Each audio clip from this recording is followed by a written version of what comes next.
असित का आगमन।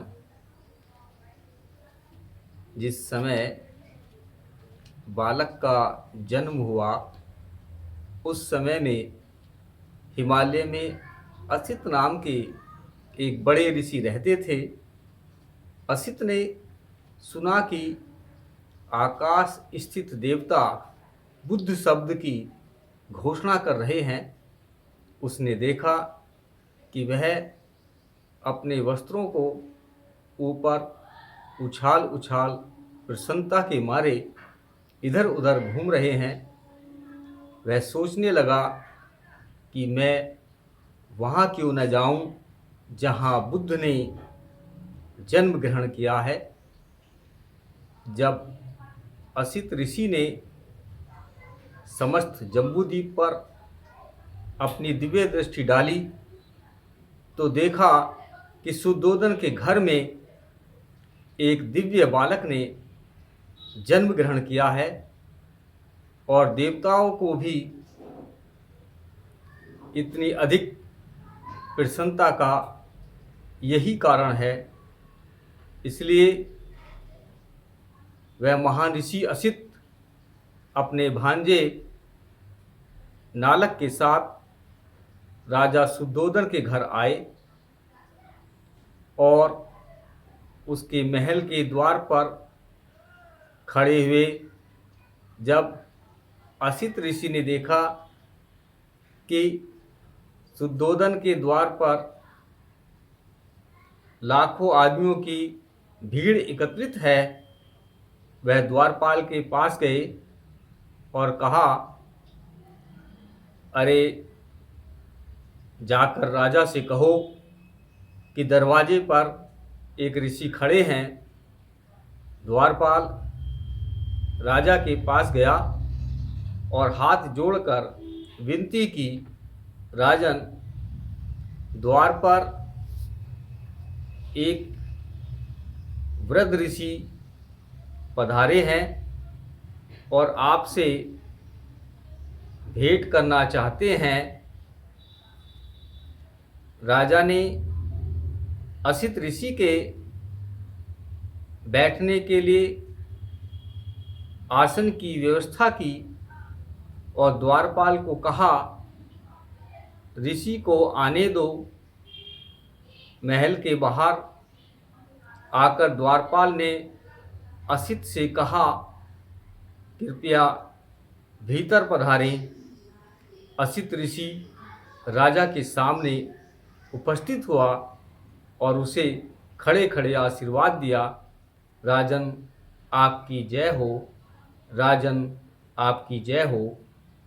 आप चिरकाल तक जिए और अपने राज्य पर धर्मानुसार शासन करें। तब शुद्धोदन ने असित ऋषि को साष्टांग दंडवत किया और उन्हें बैठने के लिए आसन दिया। जब उसने देखा कि असित ऋषि सुखपूर्वक आसीन है तो शुद्धोदन ने कहा, ऋषिवर, मुझे स्मरण नहीं है कि इसके पूर्व आपके दर्शन हुए हों। आपके यहाँ आगमन का क्या उद्देश्य है? आपके यहाँ पधारने का क्या कारण है? जब असित ऋषि ने राजा शुद्धोदन से कहा, राजन, तुम्हें पुत्र लाभ हुआ है, मैं उसे देखने के लिए आया हूँ। शुद्धोदन बोला, ऋषिवर, बालक सोया है, क्या आप थोड़ी देर प्रतीक्षा करने की कृपा करेंगे? ऋषि का उत्तर था, राजन, इस तरह की दिव्य विभूतियाँ देर तक सोती नहीं रहती, वे स्वभाव से ही जागरूक होती है। तब बालक ने ऋषि पर अनुकंपा करके अपने जागते रहने का संकेत किया। यह देख कि बालक जाग उठा है, शुद्धोदन ने उसे दृढ़तापूर्वक दोनों हाथों में लिया और असित ऋषि के सामने ले आया। असित ऋषि ने देखा कि बालक 32 महापुरुष लक्षणों तथा 80 अनुव्यंजनों से युक्त है।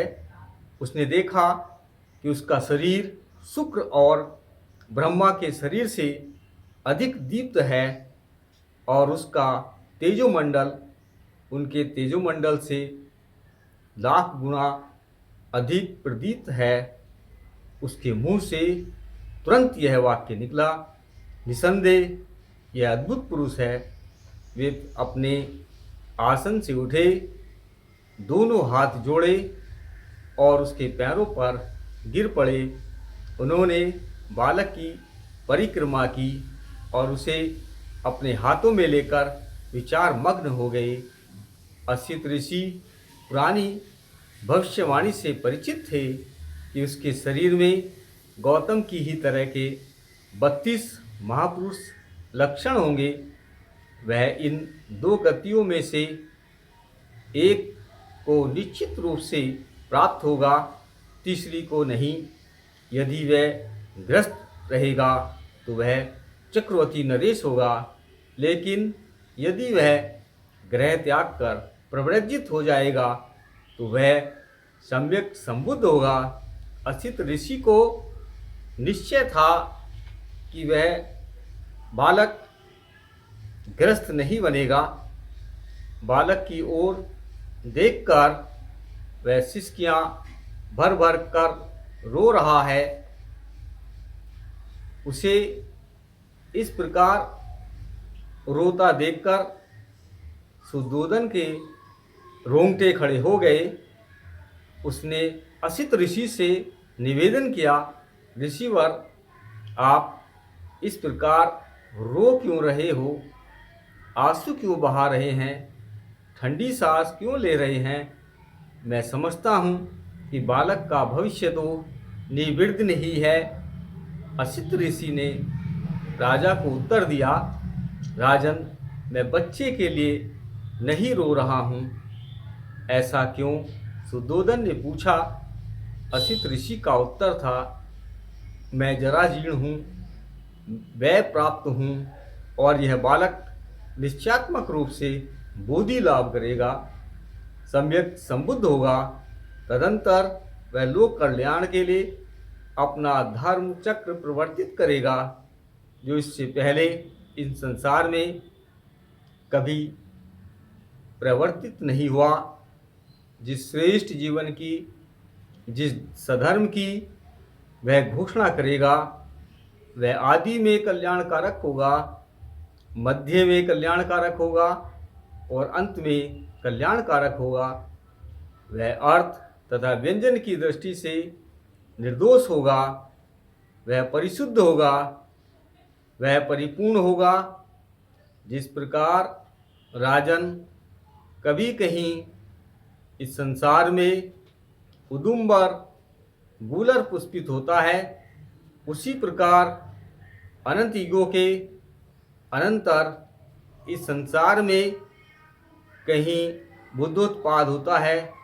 राजन, इसी प्रकार निश्चय से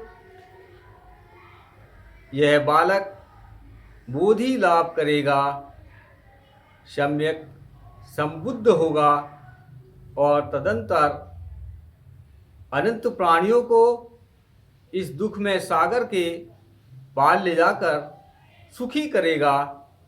लेकिन राजन, मैं उस बुद्ध को नहीं देख सकूंगा, इसलिए राजन, मैं इस दुख से दुखी हूँ और रो रहा हूँ। मेरे भाग्य में उस बुद्ध की पूजा करना नहीं बधा है।